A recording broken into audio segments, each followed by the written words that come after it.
हो रही है बारिश लहू की, सूली से हो रही है बारिश लहू की, सूली से हो रही है बारिश लहू की, सूली से हो रही है बारिश लहू की। शिफा यीशु के लहू में अब तक है, शिफा यीशु के लहू में अब तक है, यीशु के लहू से मोहब्बत है, मुझे यीशु के लहू से मोहब्बत है। खुदा बाप आज इतना तेरा कलाम सुनाया जाए और सुना जाए हम सब की जिंदगी के लिए वो बाइस से बरकत साबित हो। मांगते खुदा यीशु मसीह के जिंदा और कादिर और बबरकत नाम से आमीन। हालेलुया। आप सबको मैं खुदा की अजीम हजूरी के अंदर आज वेलकम और खुशामदीद कहता हूँ कि आज आप खुदा की हजूरी के अंदर आकर आपकी जिंदगियां, आपके घराने पहले जैसे नहीं रहते और आप आज बरकत से और मसाज की कुव्वत से आज भरकर वापस जाएंगे इन जीसस नेम। हालेलुया। शिफा एक ऐसी नेमत है जिसे आम इंसान पाने के लिए खुदा से बहुत मेहनत करता है। शिफा की नेमत एक ऐसी अनमोल नेमत है कि जिसको खुदा देता है उसे खुदा बहुत सरफराज भी करता है। लेकिन आजकल जिस तरह से सिर्फ और सिर्फ शिफा के ऊपर मनादी होना, शिफा की बात करना ये गलत है। लेकिन जहाँ पर यीशु मसीह का कलाम सच्चाई के तौर पर सुनाया जाएगा वहां पर शिफा का भी होना मुमकिन है। अब लाजमी नहीं कि हर चर्च के अंदर शिफा की नेमत काम करे। खुदा ने हर चर्च को मुख्तलिफ बरकत दी है। कुछ चर्च के अंदर कुछ लोग सिर्फ और सिर्फ इतनी अनलिमिटेड तादाद के अंदर बैठे होते हैं, वहां पे कलाम की कुव्वत को, कलाम की ताकत से वो सैर होते हैं। लेकिन कुछ चर्च के अंदर वहां पर सिर्फ और सिर्फ लोग शिफा की गर्ज से बैठे होते हैं। लेकिन आज मैं आपको कहना चाहता हूँ एक रियल शिफा की नेमत जिसके पास होगी उसकी जिंदगी के अंदर खुदा के कलाम की ज्यादा गहरत, खुदा के कलाम का ज्यादा मुकाशवा, खुदा के कलाम की ज्यादा नॉलेज और खुदा के कलाम की गहरी उपस्थिति उसके अंदर मौजूद होगी। वो हमेशा आपको हीलिंग को प्रीच नहीं करेगा, वो हमेशा आपको कुछ और अपने छुटकारों के बारे में प्रीच नहीं करेगा, बल्कि वो खुदा के कलाम से आपको शैतान से लड़ने के बारे में और शैतान में फतह पाने के बारे में और गुनाह के खिलाफ आपको प्रीच करेगा। शिफा की नेमत एक बहुत अजीम नेमत है जिन्हें आजकल सब पास्टर्स ने और बहुत से और मसीह ईमानदारों ने एक मजाक के तौर पर ले लिया है। लेकिन मिरेकल उस लफ्ज का नाम है, उस वर्ड का नाम है जहां पर डॉक्टर्स हैरान हो जाते हैं। जब मिरेकल उस ऐसा नाम है जहां पर सर्जन, बड़े बड़े ऑपरेशन करने वाले डॉक्टर्स, नर्सेस, पैरामेडिकल स्टाफ हैरान हो जाते हैं। मिरेकल उसे कहते हैं जहां पर रेस्क्यू करने वाले, जहां पर आर्मी के लोग, जहां पर बहुत से हुकूमती अदारे अपनी ताकत, अपनी लियाकत, अपनी काबिलियत को एक तरफ रख देते हैं और वहां पर कहते हैं कि नहीं, ये वाकई मिरेकल हुआ है, ये हमारे बस से बाहर की बात थी, क्योंकि हमारे सोर्सेस इतने नहीं थे, हमारे इतने वसाइल नहीं थे। जब पिछले सालों में सैलाब आए तो सैलाब के अंदर वहां पर आसपास पानी ही पानी था। लेकिन एक बच्चे ने जब अपने मामू के साथ या चाचू के साथ ट्रक पर जा रहा था और रास्ते में अचानक से उनको सैलाबी रेले ने घेर लिया, उस सैलाबी रेले के अंदर उनका ट्रक तो बह गया और मामू जो उसका ड्राइवर या चाचू जो उसका ड्राइवर था वो बह गया। लेकिन वो एक लड़का 3 दिन तक उसी एक पेड़ के ऊपर चढ़कर उसने अपनी जान को बचाया। आसपास पानी ही पानी था, आसपास कहीं भी खाने की कोई चीज मौजूद नहीं थी, आसपास कोई जिंदगी का सोर्स मौजूद नहीं था कि वो लड़का रह पाता, जी पाता, क्योंकि नीचे मौत थी, पानी बहुत गहरा था, पानी बहुत तेज था, आसपास का एनवायरनमेंट भी ऐसा था कि ह्यूमिडिटी, नमी इतनी ज्यादा कि वहां पे रहना मुश्किल हो। वो 3 दिन तक अंधेरे के अंदर जहां पे लाइट का नामो निशान ना हो। उससे पूछो अंधेरा क्या होता है, वो तुम्हें बताएगा अंधेरा हकीकत में अंधेरा क्या होता है। तो उसने 3 दिन के बाद जब हुकूमत को, जब वहां से कोई हेलीकॉप्टर गुजर रहा था, उन्होंने देखा कि कोई यहाँ पर मौजूद है, तो फिर जाके बचाया और लोगों ने कहा ये वाकई एक मिरेकल है कि तुझे खुदा ने बचाया। मिरेकल उस लफ्ज का नाम है जहां पर कुदरत, जहां पर सोर्सेस दम हो जाए और कुदरत एक नया काम करे, उसे शिफा कहा जाता है, उसे मोजा कहा जाता है, उसे खुदा की कुदरत कहा जाता है। मैंने आपको पिछले फ्राइडे मैंने आपको बताया जिसकी जबान नहीं थी, जिसकी आंखें नहीं निकाल दी गई थी, जिसके दिल निकाल दिया गया था, फेफड़े निकाल दिए गए थे, किडनीज मौजूद नहीं थी, जिसके अंदर रिस्पिरेटरी सिस्टम मौजूद नहीं था, डाइजेस्टिव सिस्टम मौजूद नहीं था, जिसके अंदर सर्कुलेटरी सिस्टम मौजूद नहीं था, जिसके अंदर विजुअली पावर मौजूद नहीं थी, जिसके मुंह के अंदर दांत मौजूद नहीं थे, वो सांस कहां से लेता? अगर कुछ भी, अगर डॉक्टर्स उसे देखते, उसके लंग्स ही 35 दिन से उसे मम्मी बनाकर, मसालाजात लगाकर सर्द खाने के अंदर रख दिया गया, क्योंकि उनके रवायत थी कि कितने दिनों बाद दफन करते थे, जब एक बड़ा उनका फौजियों का जश्न होता था, तब वो जाकर अपने मुर्दे को दफन करते थे। आप सोचें, उसको जिंदा करना, तब कहते हैं मिरेकल। उसे जिंदा करना कहते हैं मिरेकल।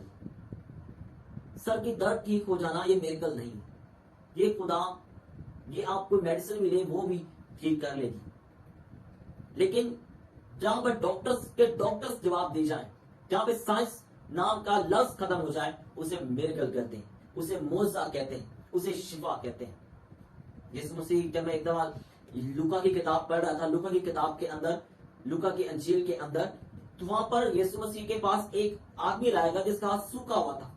उस सूखे हुए हाथ को यीशु मसीह ने उस आदमी को बोला कि अपना सूखा हुआ हाथ बढ़ा दे। अब सूखा हुआ हाथ वो कैसे बढ़ा सकता है? उसका तो हाथ सूखा हुआ है। अब जिसका हाथ सूखा हुआ होगा वो सिर्फ क्या करेगा? अपने उस हाथ से जो कमीज होगी वही आगे बढ़ाएगा ना। उसने वो कमीज, जिस तरह से फॉर एग्जाम्पल यहाँ पे आसपास अभी मेरे पास कोई कमीज नहीं, जैसा एक हाथ सही है और एक हाथ में सिर्फ कमीज का कपड़ा मौजूद है और अंदर बाजू नहीं है, उसने वो बाजू ही खुदा की तरफ किया, और मौजा क्या हुआ कि वो बाजू ही नया निकल के वापस आ गया, पहले की तरह वो बाजू जिंदा हो गया। और मैं ये सोच के हैरान था, उस सूखे हुए शख्स को यीशु मसीह ने, जिसका बाजू सूखा हुआ था, बोला अपना बाजू बढ़ा दे। और आज लोग अपना सूखा ईमान बढ़ाना नहीं चाहते, अपने सूखी पूरी लाइफ को खुदा को देना नहीं चाहते, अपने सूखे फाइनेंस को खुदा को देना नहीं चाहते। वो कहते हैं जब हमारे पास हमारी सैलरी कोई 50,000 या 40,000 होगी फिर हम दहकी देंगे, हम इन 5,000 में से दहकी नहीं दे सकते। वो सूखा हुआ बाजू, सूखी हुई चीज खुदा को नहीं देना चाहते, क्योंकि खुदा को ये अंदर ताकत दे कि वो सूखी हुई चीज को हरा करने की ताकत रखता है। लिखा हुआ जक्कई छोटे कद का था, लेकिन उसके अंदर ईमान छोटा नहीं था, उसके अंदर खुदा को देखने की भूख और प्यास छोटी नहीं थी। उसने बोला, उसकी जुबान भी छोटी नहीं थी, उसने बोला कि आई यीशु, मैं तुझे चाहता तू मेरे घर चल। बल्कि यीशु मसीह, उसने बोला भी नहीं, यीशु मसीह ने खुद उसके अंदर भूख देखकर, जो भरी हुई थी, कद उसका छोटा था, उसके अंदर खुदा को जानने की भूख भरी हुई थी। यीशु ने कहा आज जक्कई मुझे तेरे घर जाना है। जक्कई ने अपना नाम तक नहीं बताया, लेकिन यीशु मसीह ने खुद उसका नाम लिया। इसे कहते हैं मिरेकल, इसे कहते हैं नबूवत, इसे कहते हैं खुदा की कुदरत। खुद बोला यीशु ने जक्कई। अब आप सोच के हैरान हो कि यीशु मसीह कैसे मिरेकल्स करता था और लोग हैरान कैसे होते थे, कैसे कैसे यीशु ने मिरेकल्स किए। यीशु ने एक नॉर्मल मट्टी से आंखें अंधों की खोल दी, नॉर्मल मट्टी से। जहां जनाजा पड़ा हो, लोग हंस रो रहे हो, यीशु मसीह जनाजे के अंदर जाके कहते थे कि आई लड़की उठ और बैठ। कैसे यीशु के अजीम मिरेकल्स थे। कहा जाता है, हिस्ट्री ये कहती है, जब यीशु मसीह, लोगों को पता चला कि यीशु मसीह बहुत जी उठे, तो यीशु मसीह जहां जहां गिरे थे वहां पर वो मट्टी भी लोग उठाकर अपने घरों में ले गए थे कि यीशु मसीह यहाँ पर गिरे थे, यीशु मसीह यहाँ पर गिरे थे, यहाँ पर वो गिरे थे, उनसे उठाते उठाते। और कहा जाता है कि जितने लोग मट्टी ईमान से अपने घरों में लेके गए, उन्होंने बीमारों की जिंदगी में लगाई और बीमार वहां पर भी शिफा उन्होंने भी रिसीव की। आप सोचिए, हालेलुया। हिस्ट्री ये भी कहती है कि जिसने यीशु मसीह की पसली में नेजा मारा था, उसकी एक आंख कानी थी, वो अंधा था एक आंख से। वो यीशु मसीह को अजियत पहुंचाने के लिए उसने पसली में नेजा मारा सलीब के ऊपर। सलीब पे जब यीशु के पसली में नेजा मारा, तो उस पसली से जो खून बह निकला, यीशु के वो नेजा दिल को चीर के चला गया था। तो वो जब दिल निकल आया खून, तो उसकी आंख पे गिरा, तो उसकी आंख क्या हिस्ट्री कहती है, वो शिफा पा गई थी। हालेलुया। आए आज के खुदा के कलाम में हम पढ़ते हैं कि शिफा की नेमत इतनी अजीम और गहरी है कि इसे पाने के लिए दुनिया जतन करती है। झूठी हीलिंग्स होती हैं, झूठी हीलिंग की टेस्टिमनीज ली जाती हैं, लेकिन जहां पर रियल हीलिंग होती है वहां पर रियल दिखती भी है कि हीलिंग है। हालेलुया। हीलिंग का गिफ्ट बिकता भी है। ज़बूर की किताब 145 उसकी 18 आयत, ज़बूर 145 उसकी 18 आयत।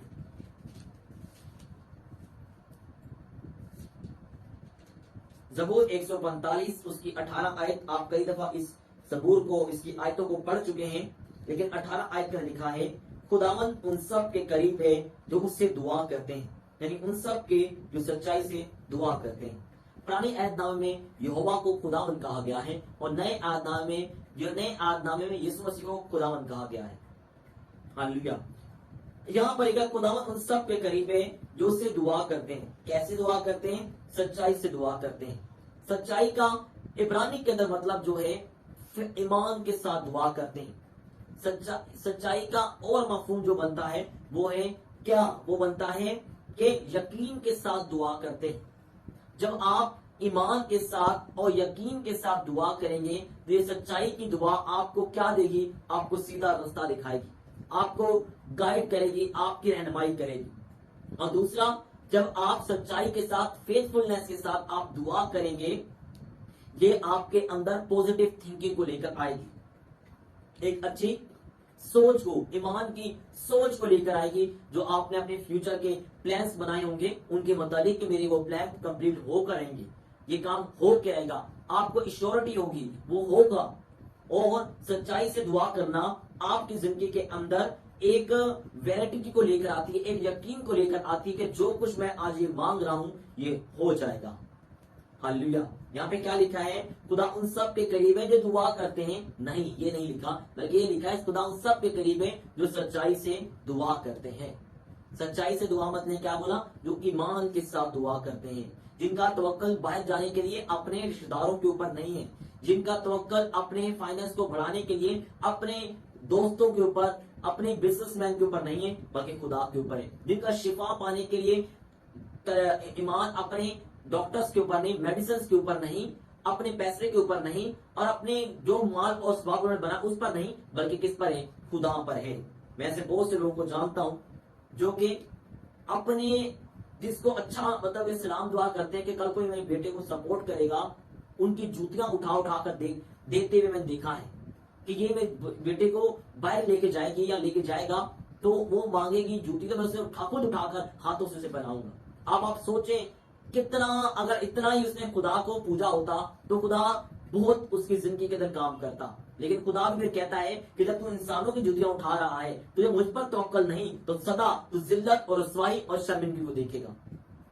मैंने कभी भी अपनी किसी भी बढ़ोतरी के लिए, बरकत के लिए किसी के आगे हाथ नहीं फैलाया, किसी के आगे घुटने नहीं टेके कि तुम मुझे तरक्की दो, तुम मुझे सरफराज करो, तुम मुझे ऊंचा करो।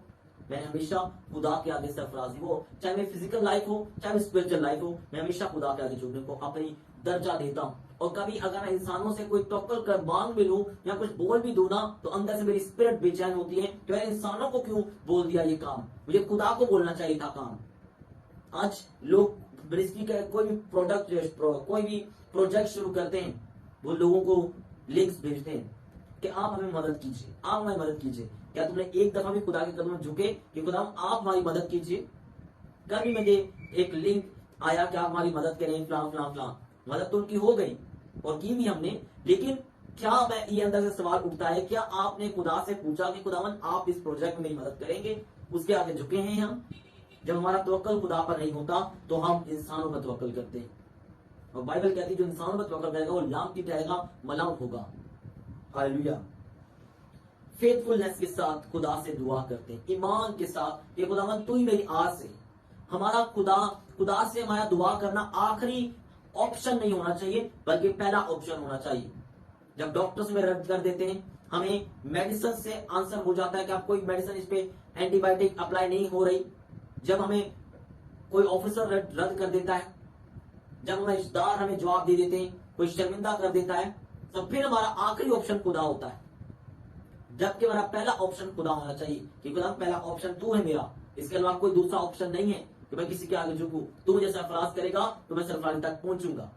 हालेलुया। आगे एक और मेरे साथ आप निकालेंगे, ज़बूर 34 उसकी 17 आयत। हालेलुया। मैं दुआ के ऊपर आपको लेके आना चाह रहा हूं। सच्चाई से दुआ करते हैं। हालेलुया। ज़बूर 34 उसकी 17 आयत।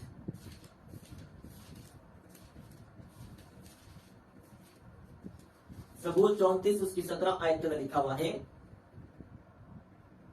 सादिक चलाए और खुदावंद ने सुना और उनको उसके सब दुखों से छुड़ाया। सादिक चलाए, सादिक का मतलब रास्तबाज ईमानदारों ने चलाया और खुदावंद ने सुना और उनको उनके सब दुखों से छुड़ाया। चलाए का मतलब क्या है? चलाए का इब्रानी के अंदर दो तरह के मतलब बनते हैं। ऊंची दुआ करना। चलाने का दूसरा मतलब यह है कि मिलकर कलीसिया के साथ दुआ करना। सादिक चलाए, अगर कोई रोएगा तो आहिस्ता आहिस्ता रोएगा, चाहिए। यहाँ पे चलाने का मतलब चीख चीख के रोने के बारे में बात की जा रही, लेकिन रूहानी मतलब ये बनता है इसका कि ऊंची दुआ करना, दिलसोजी के साथ रोना। अगर अगर मेरी बात सुनिए कि अगर किसी को दिली दुख हो तो वो आंसू मुंह बंद करके नहीं बहाएगा, वो चीख चीख के रोएगा। इसी तरह खुदावन ने कहा कि सादिक चलाया और खुदावन ने सुना। सादिक चलाया, उसने लाउड प्रेयर की है, दिली दिल में गूंगे मन प्रेयर नहीं की। ये शैतान है जो गूंगे मन प्रेयर करते हैं। अगर आप अपनी प्रेयर के अंदर एक असर, एक कुव्वत को देखना चाहते हैं तो आपको ऊंचा मुंह खोल के प्रे करने की जरूरत है। ऊंचा मुंह खोल के प्रे करने की जरूरत है। मैं एक जानता हूं, एक अपने स्पिरिचुअल सन को खुदा मुझे याद दिला रहा है ये सब चीज, कि उसके साथ जो उसका कोलीग था वो रात की तरीके में उठ उठ के अपनी प्रेयर करता था, अपने खुदा से वो मांगता था। लेकिन जो मेरा स्पिरिचुअल सन वहां में मौजूद था वो डरता था खुदा के कलाम उसके सामने पढ़ने से भी, वो डरता था प्रेयर करने से भी उसके सामने। अब आप सोच सकते हैं कि शैतान ने कितना उसके अंदर ये खौफ डाला कि ऊंची प्रेयर नहीं करना, बल्कि बाइबल ये कह रही चलाया और खुदा ने उसको सुना। अब आप भी सुन लीजिए, अगर आप ऊंची प्रेयर करेंगे आपके ब्रेन भी आपके साथ प्रे करेगा। जब आप ऊंची प्रेयर नहीं करते अपने प्रेयर रूम में, अपने पर्सनली प्रेयर में, तो फिर क्या होता है, आपकी रूह और आपका दिल भी समझ नहीं पाता कि आप क्या कर रहे हैं। आप प्रेयर तो कर रहे होते हैं स्लोली, तो आपकी सोचें कहीं और होती, सोचें मुंतशिर हो जाती।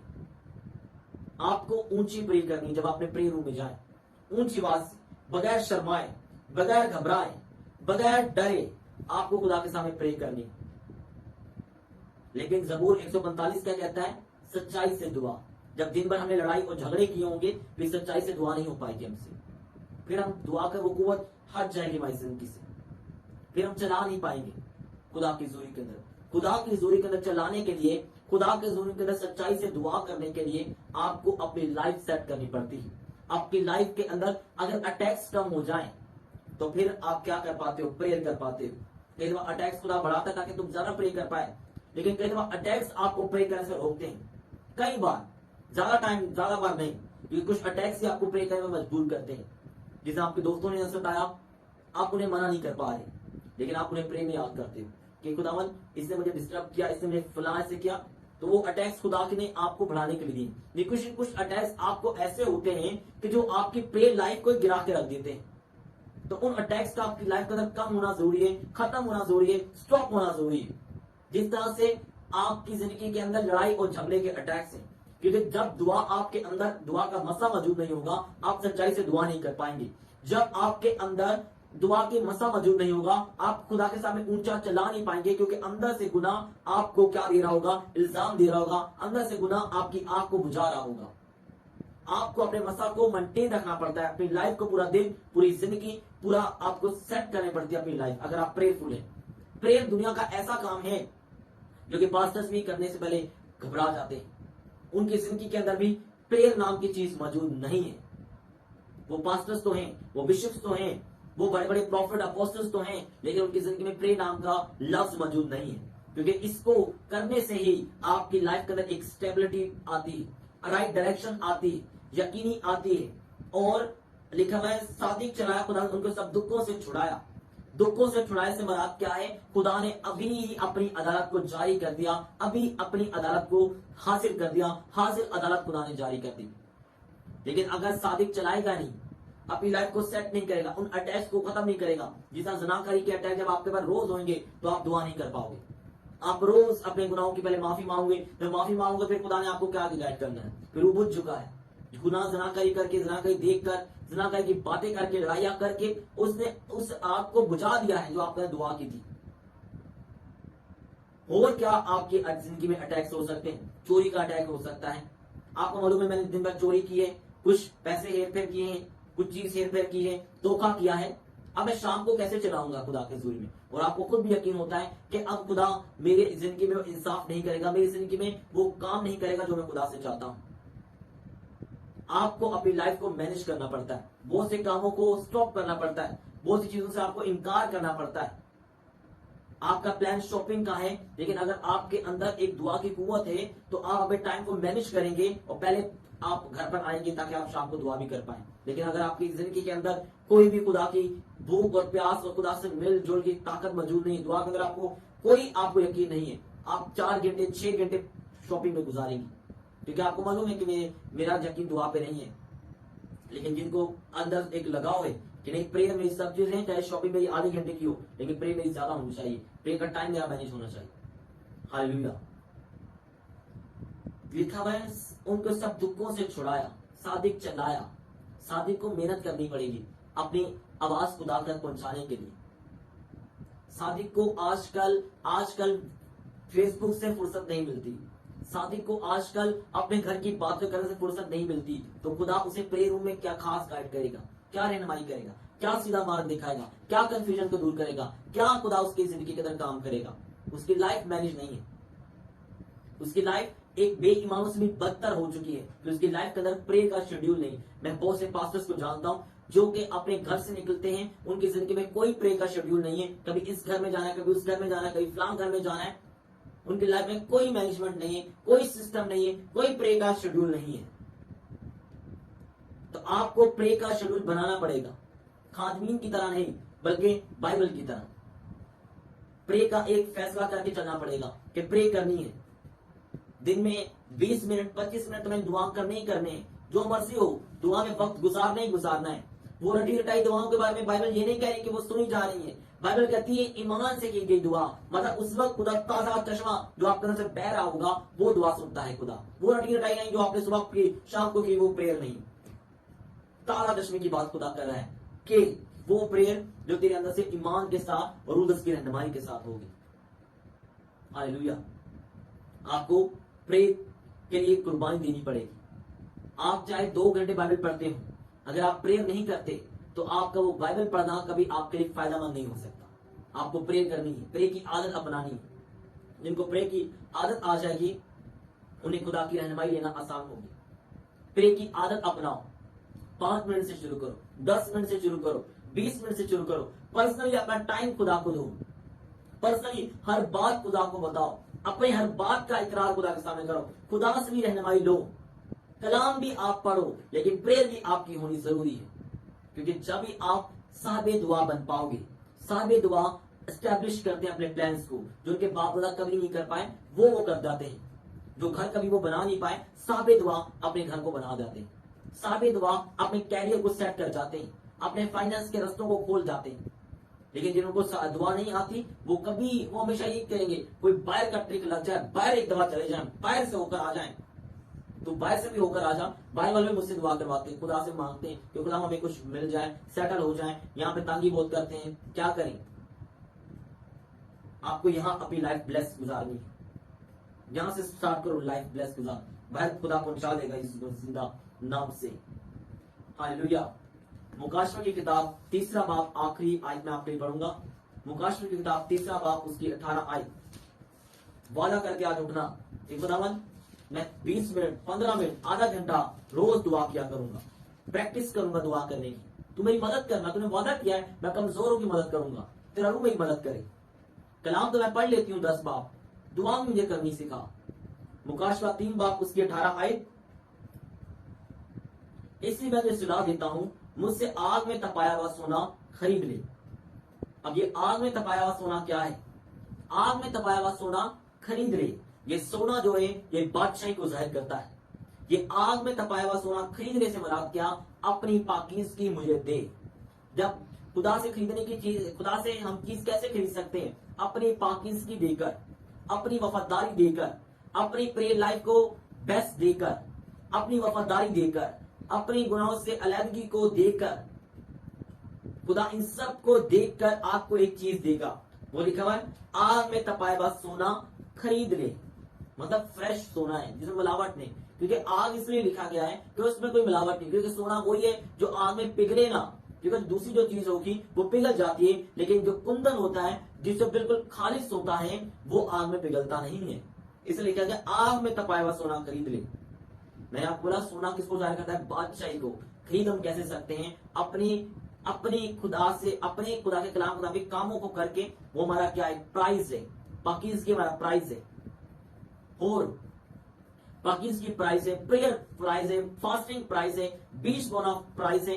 जब हम ये चीजें खुदा को देंगे तो खुदा में एक चीज देगा, वो सोना देगा। सोना क्या है? सोना दुआ का मसा है, दुआ की कुवत है। वो सोना आपको देगा। सोना किसको जाहिर करता है? बादशाही को। जब वो आपको दुआ की कुवत देगा तो आप क्या करोगे? राज करोगे। किस पे राज करोगे? शैतान की ताकतों के ऊपर, बीमारियों के ऊपर, उसकी प्लान्स के ऊपर, उसकी अंधकार की ताकतों के ऊपर, उसकी नफरतों के ऊपर। और आगे फिर क्या होगा? ताकि तुझे पहनकर नंगपन के जाहिर होने की शर्मिंदगी ना उठाए। नंगपन के जाहिर होने की शर्मिंदगी ना उठाए। मतलब पहले जो तेरे खानदान में शर्मिंदगी थी, पहले तेरे खानदान में बनी थी, पहले तेरे खानदान में नशे थे, हराम करना थी, गुर्बत थी, वो शर्मिंदगी जाएगी। इस शर्मिंदगी को अगर यूनानी में देखा जाए तो शर्मिंदगी देखा ऐसी शर्मिंदगी जैसे तेरा मुंह तू ढांप ले, ऐसी शर्मिंदगी की खुदा बात कर रहा है जिससे मुंह दिखाने के काबिल ना रहे। खुदा कह रहा है जब तू खरीदेगा मुझसे, जब तू दुनिया की ख्वाहिशों को रद्द करेगा तो मैं तुझे क्या दूंगा? आग में तपाया हुआ सोना। वो सोना जब तू खरीदेगा, वो इख्तियारात जब तुझे मिलेंगे, फिर तू राज करेगा। तो इस शर्मिंदगी सबसे पहले मैं खत्म करूंगा। उसके बाद क्या होगा?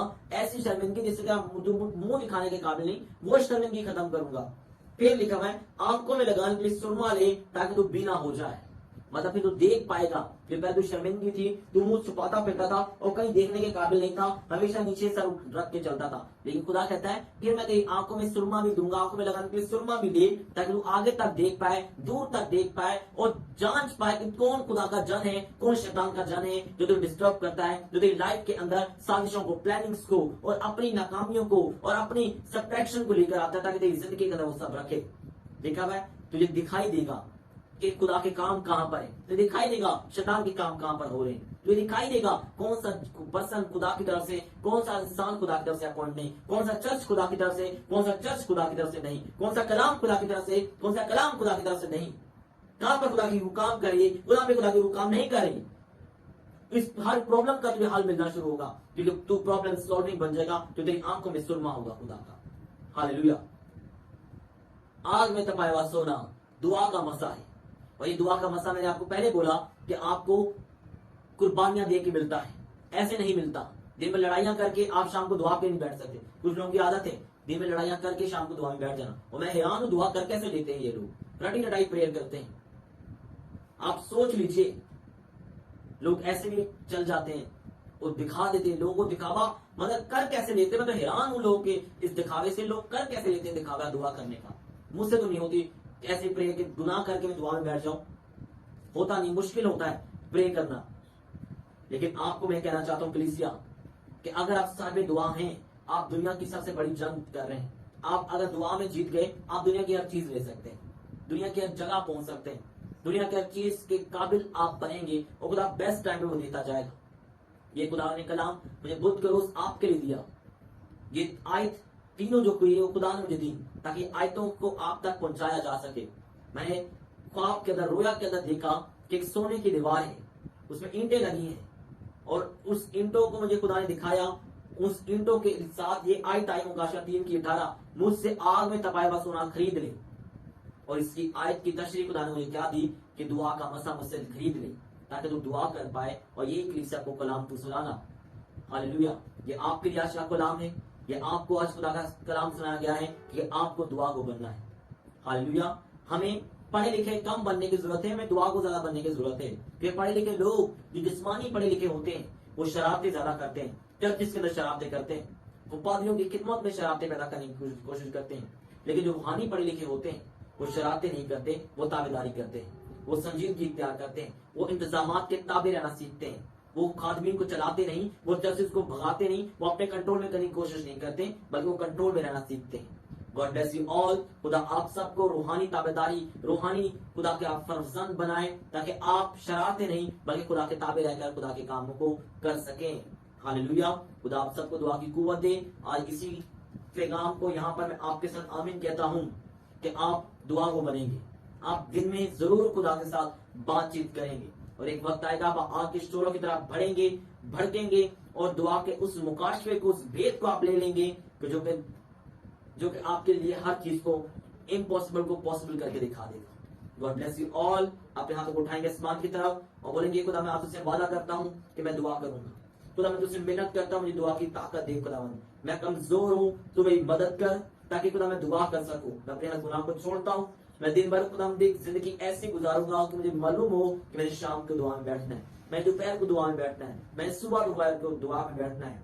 मैं ऐसा कोई काम ना करूं जिससे मुझे दुआ में मुश्किल और परेशानी पेश आए, बल्कि मेरी रूह दुआ को बन जाए और मेरे जिस्म, मेरा खानदान, मेरा घराना दुआ का अजीम एक मसबा बन जाए।